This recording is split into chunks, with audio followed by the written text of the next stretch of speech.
Hmm.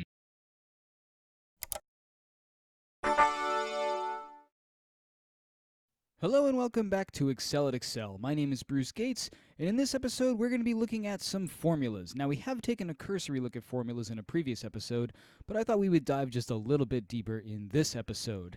So I've got a few different formulas I'd like to show you, and I apologize because this may end up being a long video, so I hope it doesn't get too technical and over your head, but if so, just leave a comment. Let me know if there's anything you'd like me to expand upon to help you out. So we're now going to be working with our wages and employees and things like that. So I haven't done anything with the wages tab. I haven't done anything with the employees tab except to add a couple of things at the top here.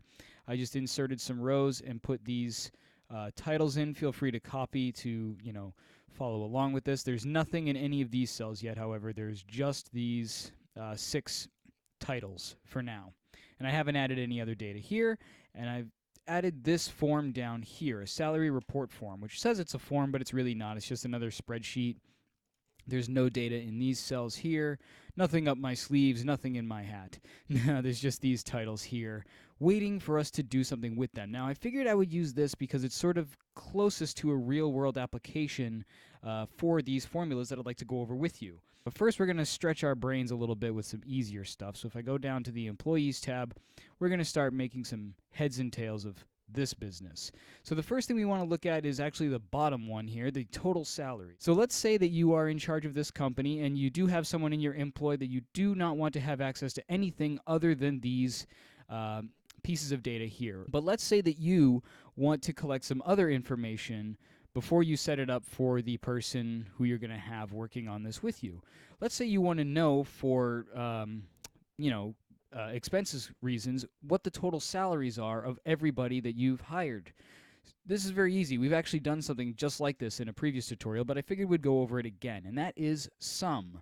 Now, all formulas in Excel start with an equals sign, and then the name of the formula you wish to use. In this case, as I said, we're using sum, and Excel is kind enough to tell us right here that it adds all the numbers in a range of cells, which is perfect. That's exactly what we want to do. So after you put the name of the formula, you need to put an open parentheses, and this is where we can start either selecting each one individually and then put a comma, select the next one, put a comma, select the next one, or we can be really efficient about things and simply select the entire range like so, close our parentheses, hit enter, and see the magic happen. So that's the total amount of money we're spending on wages for all of our employees. Decent amount of money, huh? Now, we can also see what the average salary might be. That might be useful just in case, I don't know, we're taking a look at, like I said, like financial situation. We want to see, okay, what's the maximum, what's the minimum, what's the average, and maybe we need to adjust things. And you never know. These types of things could come up. So again, we're going to use the equal sign, and we're going to use average because that's what we're doing here. And it tells you again, returns the average of its arguments, which can be numbers or names, arrays, blah, blah, blah. All we care about right now is averaging numbers. So we're going to hit tab to fill that out, and it automatically puts in a parentheses for you, which is really handy. Now again, we could individually select, but we're going to be the efficient people that we want to be. Select the range, close our parentheses, hit enter, no surprise, and there is our average salary. Now again, working in the idea of, financial applications, we might want to know, like I said, the minimum or maximum salary because maybe we need to increase salaries, maybe we're going through a tough time and we need to decrease salaries. So we want to see, what our maximum and minimums are. Very simple. Again, we're going to start with an equal sign, and for minimum, we're going to use, no surprise, min. Now this returns the smallest number in a set of values, and it ignores any logical values and text, which is perfect. So again, open parentheses, and we're going to again select our wages, close the parentheses, and we have our minimum. Nobody is making less than $50,000 a year. Good for them. And then the maximum. You might be surprised to learn it's simply max instead of min. But again, use that equal sign, the name of the formula, open parentheses, select. This is getting repetitive, isn't it? But hey, it's saving us a lot of work rather than going through and looking at all of these. Sometimes it's better to set it up, even if it's a little repetitive to do like this, than it is to have to keep going back to the data and looking through manually because, boom, it just automatically tells you what the maximum, what the minimum, the average, and the total salaries are. So there we go. We've just knocked out 4 formulas in very short order. But now we're going to start to get a little more complicated now that we've stretched our brains a little bit. So, number of directors, number of employees. Well, number of employees is pretty easy because we can just hit equal and then a function called count. Now, count will contain the number of cells in a range that contains numbers. So if I just go ahead and use this, and let's say I use it on the last name and close that, it's going to give me 0. And why is that? Well, because like it said, it's only going to be counting numerical values. If we instead select the department, which should be set as a number, then it should work. And yes, it does. We have 8 employees. But let's say we wanted to use the name of the person as our field rather than the department number. Either one is probably valid, but you might find a reason to use one instead of the other.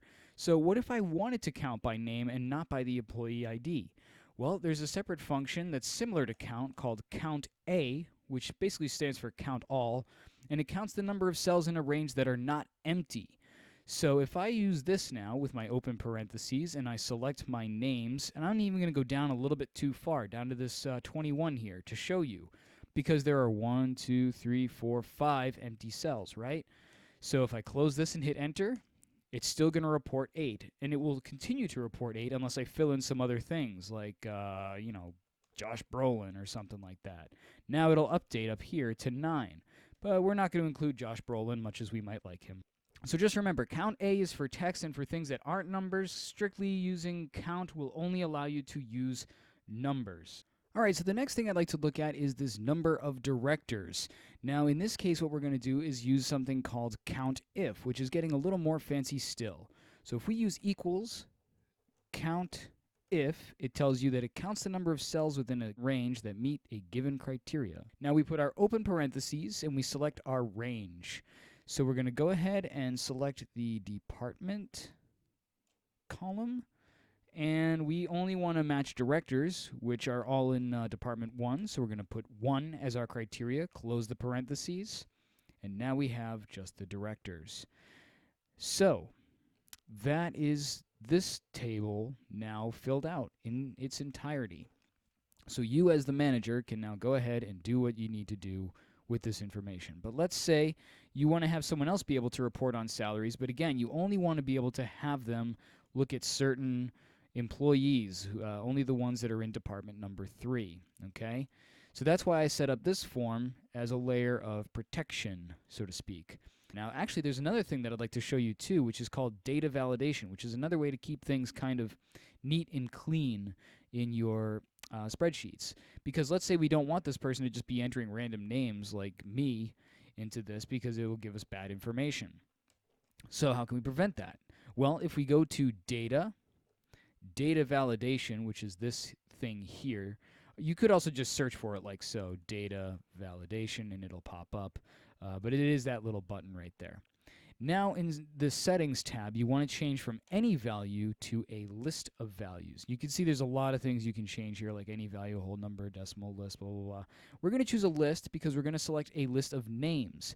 Now the great thing about Excel is that you can select the list and it can automatically expand as you add things to it. So if we select this source, and all I'm going to do is click this up arrow here, it gives me this entry point here, which I can either manually type if I knew where I was going, or I can simply navigate to where I want to go. So if I come down here to my employees tab and I select my employee last names like so, and I hit enter now, that's going to use that range in my data validation as my list. I could have just manually typed in a list, but usually this is faster, better, easier, stronger, etc. So if I go ahead and click OK, and now go back to my salary report form, I should have, yep, there we go, this little arrow. I don't know why it didn't show up right away, but I now have this little arrow that if I click on, I get all of these names shown here, right? So let's say, I can only choose Tarantino or Parks or whatever. If I try to manually type in a name and it doesn't fit, it's going to yell at me. The value doesn't match the data validation restrictions defined for this cell. Good. So we're going to keep it on Parks for now. So there's our data validation. All right, now before we go much further, I want to take a quick look at named ranges. What a named range is simply if you have a table, or it doesn't have to be a table, but any range of cells that you want to keep using over and over again, particularly in a formula, you can go ahead and name that range so you don't have to keep worrying about which tab it's on and keep selecting the range of cells and so forth. So all we need to do to name a range is to select the first value we want to name, hold Shift, left click the second value we want to name. Once our entire range is selected, we go up to the name box here, and instead, where we have this A9 currently, we type in the name that we want to use. In this case, we're going to call it employees. We hit enter, and now we have this name available to us to use in formulas. You could check that by simply selecting the range again, and you see once we get to the last one, it says employees. That's perfect because going forward, we're going to want to use this in our formulas, as you'll see in a moment. Next, we're going to start getting a little fancy with our VLOOKUP. Don't be scared. It's easy, and I'll walk you through it. So let's say we want to look up the employee ID. Again, we don't want to trust this person to necessarily just know that Michael Parks is in, what is it? I think he's in, I don't even know, Department 2, right? Because you could have someone select somebody like Lewis and put in 1 and say, oh, they suddenly make $100,000, and you can completely screw up all of your data. We don't want that. We want efficiency, but we want accuracy too. So what we're going to do is we're going to use VLOOKUP to sort of dummy-proof this. We're going to say equals VLOOKUP. Oops, not mistyped. And it's going to look for a value in the leftmost column of a table, and then it returns the value in the same row from a column you specify.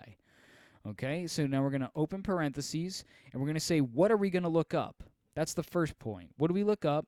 Where are we looking it up? What am I returning? Okay? So we're going to look up this last name, and we're going to put a comma, because that's our first point in this formula, our first section of the formula. What table are we going to look at? Well, if we go to Formulas, Use in Formula, remember we have our employees. We can use that. We don't have to go back and select it. Very nice. And now it wants to know what column to return. So put in your comma, and we can select which column. Well, which column are we going to use? Well, let's go back to employees and let's count because we want to return the ID. So this is column 1, column 2, column 3, column 4, column 5 is what we want. So let's go back to our salary report. It accidentally or it put in this the name of this sheet. Let's get rid of that. We want our employees, comma, and then we're going to use the 5th column. And then we're going to go ahead and close our parentheses. Oops, and I guess we need to put in either a true or false. True is for an approximate match. False is for an exact match. So let's just try. Sometimes if one doesn't work, try the other, and you'll get your results. So there we go. Juliet Lewis is in Department 3, and we can test this out by choosing Tarantino, who's in 1. Michael Parks is in 2, and so forth. Now, the next thing we want to do is to report only wages for people who are in the 3rd department, such as Michael Madsen is, okay? So we're again going to use our VLOOKUP, but this time we're going to get a little bit crazy because we're going to use something called if. There are 3 very powerful sort of, I guess you'd call them secondary formulas. They're not really called that, but I kind of view them that way, called if, and or, that are very, very powerful when you use them in conjunction with other formulas, as you'll see here. So if I say equals if, checks whether a condition is met and returns once value is true and another value if false. So if we put our open parentheses, what are we going to test for?